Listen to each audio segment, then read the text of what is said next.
Welcome to the Bus Dungeon! I'm currently working on this building and it's taking quite a bit longer than I expected, so in the meantime I thought I'd show you my new vehicular acquisition. No, not the one you actually care about. This one, a 1998 Ford Explorer, and as you can see, it's in mint condition. And by that I mean I sprayed some mint air freshener in there. It's in terrible condition. Starts up every time. The thing you need to know about the previous owner of this Explorer here, we'll call him Ken, is that he's incredibly indecisive. He's been driving this Explorer since high school. He's now 30. Why did it take him so long to replace this car? Well, it's not because he couldn't afford a new car. He could. And it's not because he wanted to do the environmentally responsible thing and drive a single car for as long as possible. No, it's because he couldn't decide which new car to replace it with. Until 2 weeks ago when he took delivery of his brand new factory-fresh Toyota 4Runner.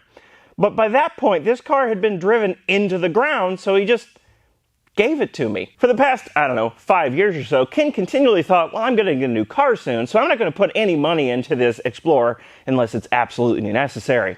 That should tell you everything you need to know about the kind of care that went into this body-on-frame dinosaur. Absolute bare minimum maintenance, and nothing gets fixed unless it is absolutely critical. As an example, a few months ago I replaced the brakes on this thing. Here's the brakes that I took off of it. Like I said, nothing gets fixed unless it absolutely needs to. There's a tree right there. I'll use that as my stopping point. I found the tree. As you can see, that philosophy also applies to the cleanliness of this Explorer. I know for a fact that he never once took it through a car wash, and it never saw the wet end of a hose, but it sure has seen the bright end of the sun. I don't think there's a single molecule of clear coat left on the top of this vehicle. What is that black spot? Truebill is now Rocket Money.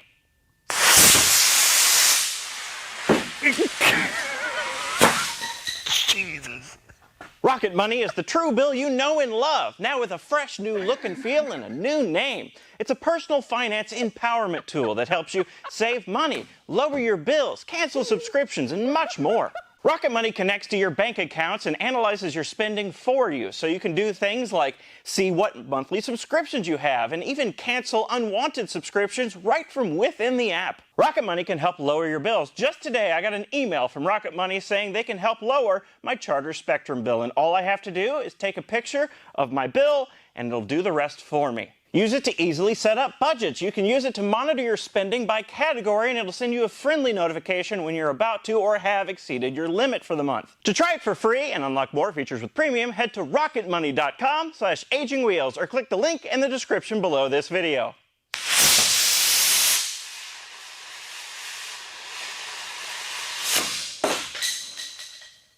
Thanks to Rocket Money for sponsoring this video.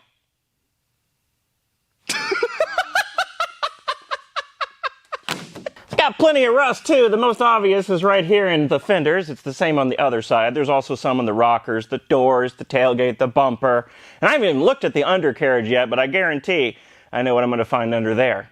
Parts missing and dissolved away. The passenger side is covered in little chips, dings, and scrapes. I think one of the previous owners of this car had a wheelchair and no control over it whatsoever. And the driver's side has seen a tree, but I did that, so there's no mystery there. Bumper. Oh, there goes this mirror. Yep, now that mirror's gone. Ugh. At some point, a deer hit the front of this thing, or depending on your perspective, the front of this thing hit a deer, and the only resulting damage from that was this break in the plastic grille surround, where the chrome is unfortunately peeling off. And that fog light over there is broken. That was broken by someone throwing a hammer out of their window on the highway. That's what ran into that fog light and broke it. Okay, that's not true. I don't know what took out that fog light, so I just made something up. The engine, this glorious piece of American craftsmanship, yes, that is sarcasm. Where's the hood latch? Is powered by Ford's 4-liter Cologne V... The hood struts don't work. Found a stick. Is powered by Ford's 4-liter Cologne V6 that is obviously named after the smell this engine exudes.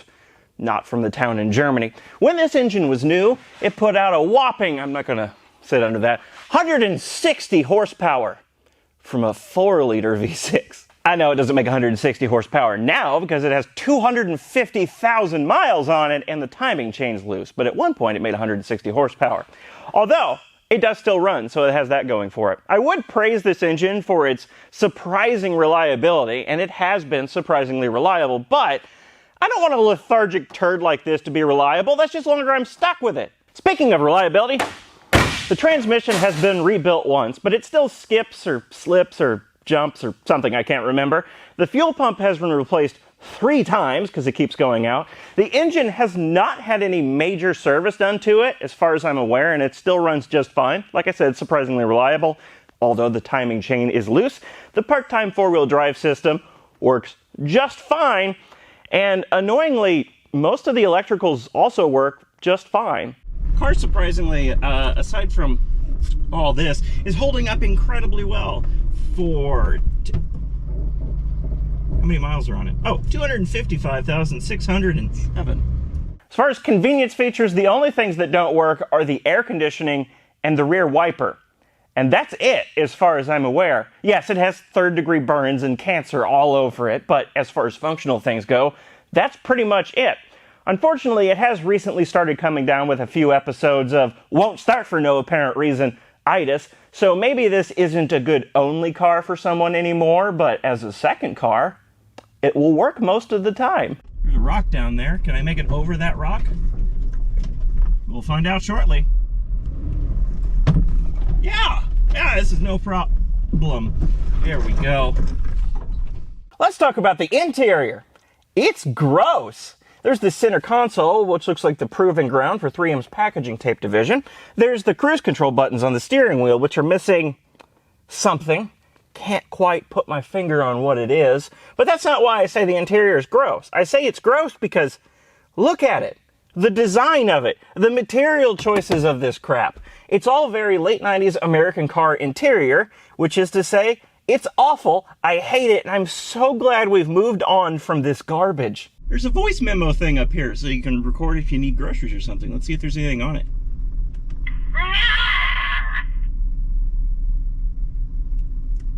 I'm going to complain more. These leather seats feel terrible. I don't know what kind of leather they're made out of, but it sure does feel like plastic. The interior door handles feel like pulling on a rubber band. The exterior door handles feel equally terrible. Yeah. There's the sound the door makes. Doesn't feel quality. Their overall build quality and material choices of this thing is barely a step above, and I mean this, a Yugo. I can hear some of you getting mad already. Does any of this matter? No, it's just my opinion, and my opinion is that I don't like the Ford Explorer. That's it. I'm sure a lot of you do, and that's totally fine. I'm sure a lot of you like that it's reliable and will last you hundreds of thousands of miles. Anyway, why do I have this thing, and what am I going to do with it? Well, this thing lasted Ken a lot longer than he thought it was going to. I personally thought it was going to die like 50,000 miles ago, and he kept it longer than he thought he was going to. So he gave it to me because it's ostensibly reached the end of its life. Yes, it does have some usable life left in it, and I'm going to take advantage of that, but pretty much it's at the end of its life. Now, Ken wants to see me, first and foremost, have fun with it, but he also wants to see me destroy it, like I've done in the past with the Mitsubishi Lancer and the Honda Civic. And I will do that eventually. But first, I have an invention idea. It's not really that exciting. I just thought I would phrase it excitingly. And I want to use this as the test mule for the prototype that I want to make. So it will be a test mule in one project video. Then after that, I'll probably use it for another little project, a little fun idea I have that actually Ken came up with. And then after that, after I'm done fooling around with it, then I'll destroy it along with the Dodge Durango that's sitting in my yard and rusting away and just waiting to die. So that's it. I have a Ford Explorer now. I've only had it for a week and the battery's already dead, so that's how this is gonna go. Okay, bye! I can't turn around here. Okay, I gotta go forward.